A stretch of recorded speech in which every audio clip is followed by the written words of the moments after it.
and Calawag. Pasok na kami ng ng Bitukang Manok. Ayun na. Traffic lang dito. Let's go.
What's up guys? Good morning. Ang oras ngayon ay 6:04 AM and papunta ako ng San Jose gamit yung bike ni Utol na iniwan dito sa Talisay. Ewan ko, kita ba? Kita ba? Ayan. Kinakalawang na yung mga tuhod ko. Napapagod putik. Yung dating medyo bata-bata ako, minamanli ko lang yung Tagaytay. Kutsa ngayon, matagal akong hindi nakapag-bike. Sobra. Siguro 4 na taon na. O 5. Kailangan magpagpag. Tara! Maya-maya magpapalipad tayo ng drone.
Yo, what's up guys? Andito pa rin tayo sa Talisay, Camarines Norte. Andito tayo ngayon sa Yvette's Place Events and Rental. Ayan. So, check tayo dito. Try natin umorder and magpalipad ng drone. So, ayan. Ang ganda nitong place na to Sabi sa inyo, nag-i-improve tong Talisay. May paano pa sila dito. Ayan. And then, dito yung parking lot. Parking ng mga motor, meron din doon. Ayan. Parking ng motor and dito sa labas pwede ka mag-park. Tapos yan. Doon kami pumesto kasi parang ang cozy pag nasa labas. Ayan. Ang ganda nitong place.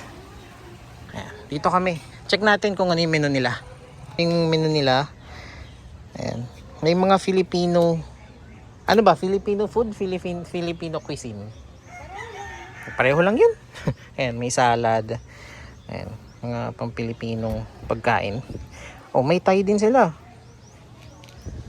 Thai foods. Ribeye steak.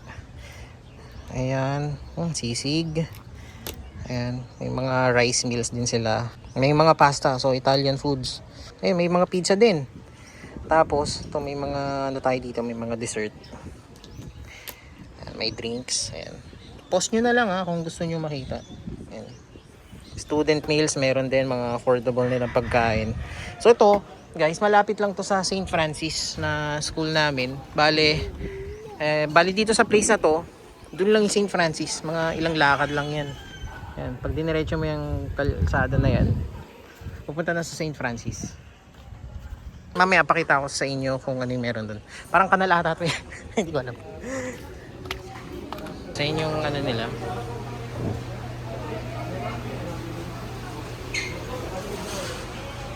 Ayan, may restroom dyan. Ayan. Punta tayo dito sa baba. And I'm not sure kung anong meron dito. Ah, meron pang ano dito.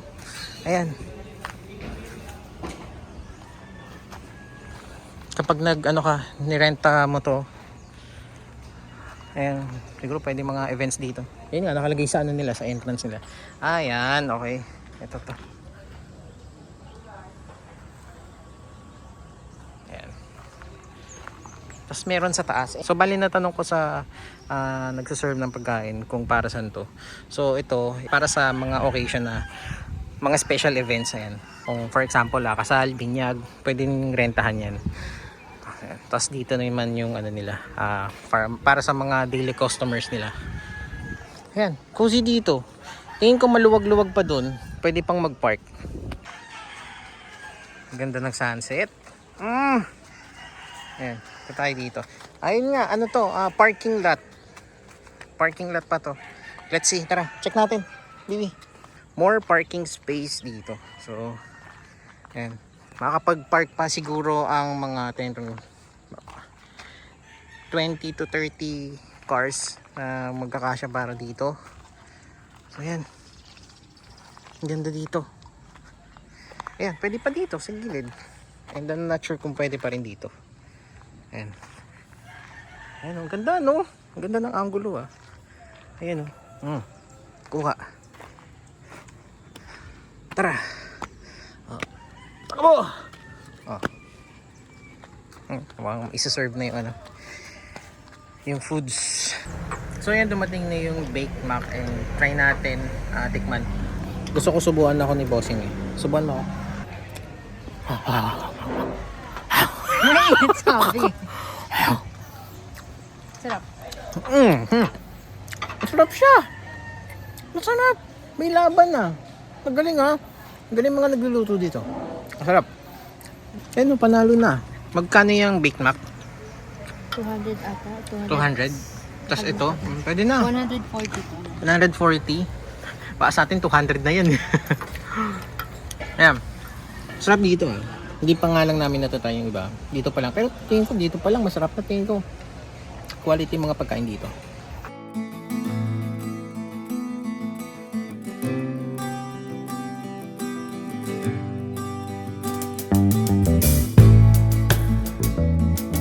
So yun, tapos na kami kumain. Grabe, sarap, naubos Simot yan. Ang total bill namin is 410. So ang operating hours nila dito is from 10 AM to 10 PM. Ayan. Sulit dito. Siguro maganda dito pag gabi, kaso ayaw na namin magpaabot ng gabi kasi may pupuntahan pa kami sa diet. Tingin ko maganda dito pag gabi kapag inona nila yung mga ilaw dito katulad ng mga ayan. Ayan. May mga ilaw dyan. Inuna nga nila yung mga ilaw nila sa loob. Kaso kasi dito sa labas, maliwanag pa. Ayan. Ang oras is 5:51 PM. Okay pa? Tara na. Pawis na pawis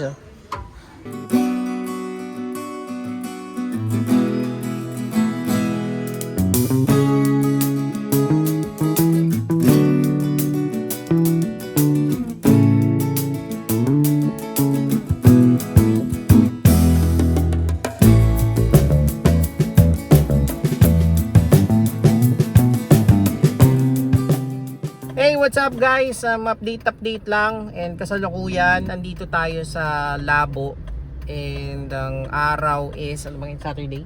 Saturday, April 17. Ayan. So parang 5 days na kaming nandito and ang totoo niyan, kaya kami nandito, biglaan lang tong trip na to kasi may emergency vacation na nangyari. So nasa ospital yung isa naming family member and kailangan naming umuwi agad-agad. Medyo na busy lang kami kasi hatid sundo sa ospital, tapos binibisita yung pasyente na nandun. And yun, buti na lang nagre-recover na lang yung pasyente and yun, medyo nakahinga kami ng maayos at ngayon yun, check kami dito sa Labo kung anong pwedeng puntahan. So ngayon nandito kami sa Labo Bypass Road yan.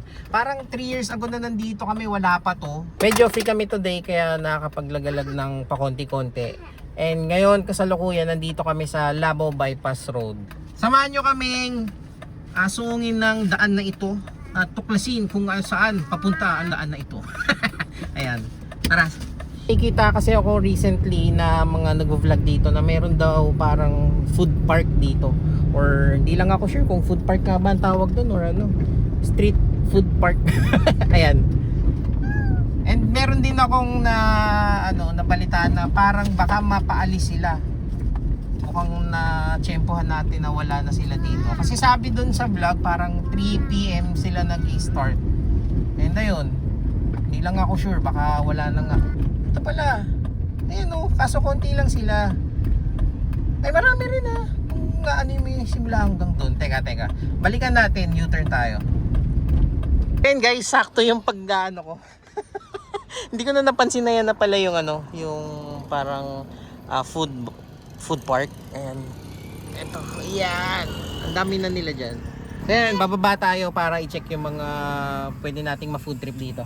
Tapos papalipad na rin tayo ng drone.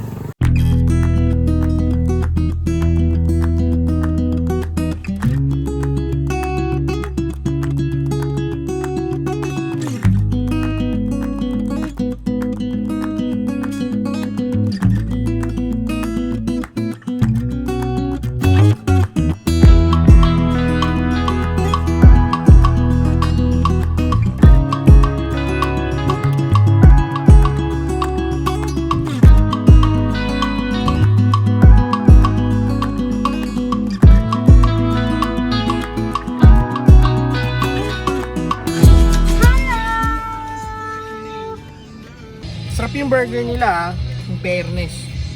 Sulit sa sa presyo niya. Yung mga gusto ko kahit medyo mahal, basta masarap. Kasi talo ka kapag hindi na masarap, mahal pa. Ito masarap, 120, tapos may price na siya na konti. Baka na sarap. Ngayon ako nakatikim nito kahit nung elementary, high school. Hindi ako tumitikim ng ganito, pero ang sarap pala. Corn with, ano ba to? Cheese? Tapos may konting sabaw-sabaw siya. Hindi ko alam kung saan. Cheesy corn overload. Sarap! Nalo? So yun guys, tapos na kaming kumain. Yun, sulit guys. Bukod sa mura, syempre pang probinsyang presyohan ng mga pagkain dito, mura and masarap siya. So kung marapit kayo around dito, ang ingay mo anak! So ayun, kung around kayo dito sa Labo, Vinsons, Talisay, Daet, pwede nyong i-check tong food park dito ng masarap. And i-recommend ko sa inyo yung pagkain dito is yung burger, yung corn with cheese. Ano ba tawag dun? Cheese corn. Cheese corn. Yan, cheese corn. Syempre magbuko kayo para sa provincia vibes. Ayan, ano pa? Ano pa yung kinain natin? Takoyaki. So yung takoyaki masarap din. Meron akong gustong tikman kaso ayoko na sobrang anghang kung nakita nyo dun sa video na yung mangga tsaka yung overload na sili. Ayoko. Baka feeling ko nasa impyerno na ako, sobrang init dito, baka kung ano pa mangyari sa akin kapag tumikim pa ako ng maanghang. So yun guys, pabalik na kami sa Talisay and yun, samahan nyo kami. Madya na.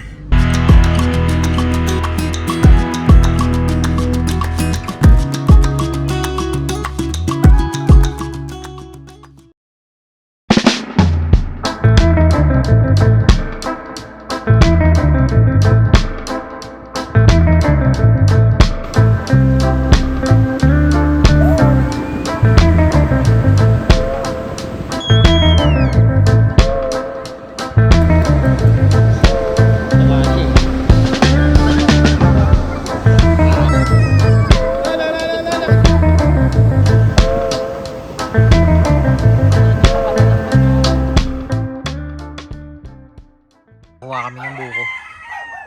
Akitin daw ni Bayaw. Hirap yan. Babasketball kami mamaya kaya kumukuha ng buko. Kala nyo inumin yan? Hindi, babasketball kami mamaya.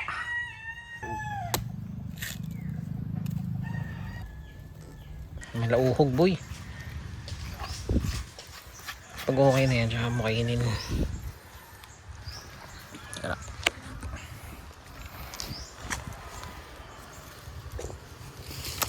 Mm.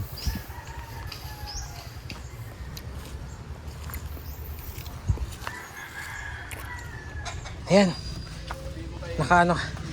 Nakakuha kami. Hindi na may ari.